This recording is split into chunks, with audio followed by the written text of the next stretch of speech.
Hey everyone, it's the tiniest of Logans back with another quick hands-on for you because it's obviously still before NDA. Now, I did nip out today to pick these up from DHL because they were technically not meant to be delivered till tomorrow. But I have been lucky enough to get my hands on the new Gaming X Trio cards from MSI. I've got both the 2080 and the 2080 Ti, and I thought you guys might be interested in a look at what's in the box. Now, we don't need to open the box. There's driver cards in there. There's some coasters to put your mug on your desk, and they're on like a little pop-out thing. We don't need to show it. Best bit that's in the box is this. They do come with a massive support brace. You can see you've got enough room at the back for 2 PCI Express slots. Now, the only thing I'm not sure about this is when you fit these, it's going to be difficult to keep your PCI Express slots that you've got and still be able to screw them in, because if you take them out, you're going to have big holes in the back of your case, and that might do my head in. Now, I'm technically against the NDA. I'm not allowed to show you them in a system working at the moment, so that's why I'm having to show you this in my hand. But the first of the cards we can have a look at is this big mammoth card here. You can see I've not taken the stickers off yet. I'm going to turn the light in around just so that we can see a little bit better. So we can do the, oh, I've torn it already. Oh, let's just get it off. Okay, and there's another one here, which is basically, this sticker tells us that we have to remove the, there's a bit of plastic here. I can't even get this bit off. Anyway, look, you can see it says remove this part to use the NV link.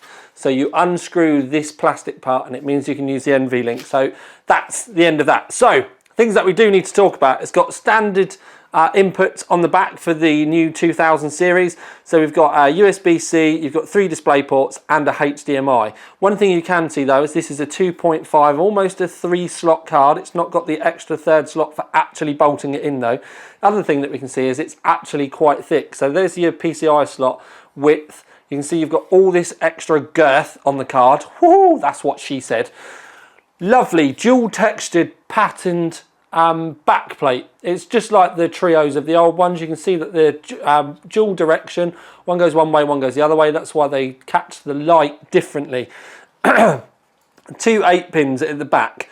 If you have a look inside this card though, you can see that the amount of effort on this heatsink is epic. And we have, if you have a look just carefully, just up here, you can see that there are alternating waves on the heatsink itself.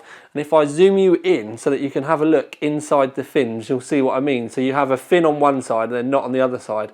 So they're what I would call an alternating fin stack, but it's a wave stack really, and I do quite like the look of it. We can see some lighting areas here and here. Again, I'm not allowed to show you it lit up, which is a bit silly, and up here. But this gives me a kind of lightning sort of feel as far as MSI is concerned. You can see that we've got a big support brace here, and this pretty much goes around all the bottom of the card. So this looks like it's going to be attached to the memory sort of side of things. And then there's another brace here that goes right the way up. You can see this one's silver rather than black. So I'm going to assume that's going to be the power reg sort of VRMs, that sort of side of things.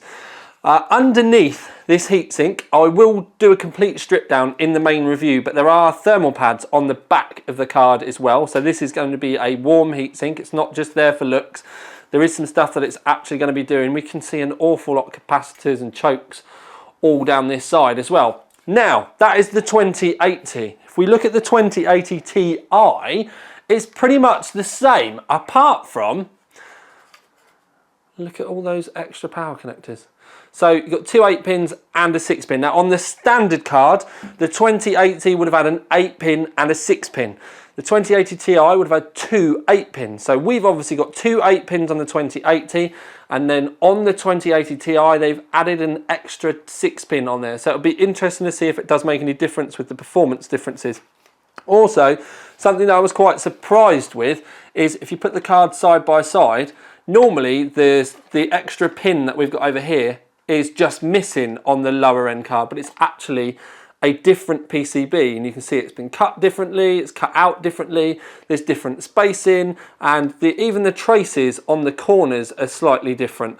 So they've it's going to be an interesting one to take apart, this one, and like I said, when I do the full review, I'm going to try and get it stripped for you. I don't know when I'm going to be able to get them done, because the NDA is obviously the 19th and I've got these today, and there's an awful lot of testing to try and get through to get things sorted. But what I did want to do today was give you a good look. Now I'm hoping, I'm hoping, that the Asus Strix cards are going to be with me tomorrow, so there could be another video for you tomorrow. So tune back in, keep an eye on the website, keep an eye on Twitter and all of that sort of stuff, because there's literally, as these turn up, I'm going to be smashing videos out and getting testing done as quickly as I possibly can do for you at the moment.